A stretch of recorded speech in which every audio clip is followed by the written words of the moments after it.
हस्तिनापुराचा मालक आहे, भारताचा सम्राट आहे धृतराष्ट्र. पांडव युद्धामध्ये हरलेन पांडवांना व्यासाने सांगितलं नपेक्षा या राज्यात राहाल तर चेष्टेची भागीदारी व्हाल, निंदेला सामोरं जावं लागेल, राज्य सोडून जा. ऐकलं बंकट बाबा, राज्य सोडून अज्ञातवासात गेले आणि आता महाभारत झालं, महायुद्धात पारड फिरलं. 100तला एक बी राहिला नाही आणि 5तल्या एकाच्या केसाला बी धक्का लागला नाही. आता पारड बदल, धर्मराजा राजा बनले, धर्मराजा सिंहासनावरती बसले. धर्मराजा सिंहासनावरती बसल्यानंतर धृतराष्ट्र आंधळा, 100 मुलं मिली, जाऊन जाणार कुठे? आला पुतण्याच्या आश्रयाला. रोज यायचं, जेवण करायला बसायचं. आणि बघा धर्मराजा राजा बनले, पण धर्मराजानं सगळ्याला काही ना काही मंत्रीपद दिलं, पण भीमाला काहीच दिलं नाही. एकटे 100 कौरव एकट्या भीमानं मारले. भीमाला ताकद आहे, भीमाला कोणतं मंत्रीपद दिलं नाही. बरं ताकद आहे ना, अर्धांड आहे त्यात. भीम मोकळा सोडला गडी आणि नेमकं संध्याकाळी जेवाय बसलं का धृतराष्ट्र भीम जायचा, ऐ काकाय त्यावेळेस म्हणला सुईच्या टोकावर बसली एवढी जमीन देणार नाही. आता लागला का नाही आमचं शिळ तुकडं मोडाय, आता यावं लागलं का नाही आमच्याच घरी. आणि जेवताना सांगायचं, ऐ काका तुझा पहिला मुलगा असा मारला, त्याचं रक्त काढलं, त्याच्या बरगाड्या मोडल्या, त्याच्या पिंढऱ्या मोडल्या. हे काय हरिपाठ आहे काय बापाला जेवण जायला?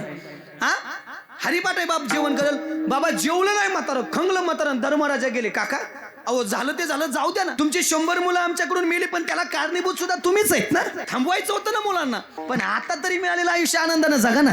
अरे मला बी वाटतं चांगलं जगावं, पण तुझा भीमभाव येतो आणि तो जेवताना सांगतो, काकाय लका तुझा मुलगा मारला, त्याच्या बरगड्या मोडल्या, त्याचं रक्त पिलो, काय हे काय हरिपाठ आहे का बापाला जेवण जायला? मी बाप आहे का त्यांचा, त्याला सांग तेवढं नको बोलू. काका उद्यापासून सांगायचं नाही. जाता भीम भेटला, अय भीमा तुझ्या गोळ्या संपल्यात का काय? तुझा कोरोनाच रिपोर्ट डबल पॉझिटिव्ह काय? मकराम कारण नादी लागतो, कावळा बसायला फांदी मोडा, एक टायमिंग ती लागले त्याच्या मरणाने माराय, तू गप मरी की कशाला नादी लागतोय? झालं काय दादा एवढं वाढायला? आरला का त्या काकाला जेवताना सांगतोय का त्याचा मुलगा मारला? बाप पहिला का तो त्यांचा?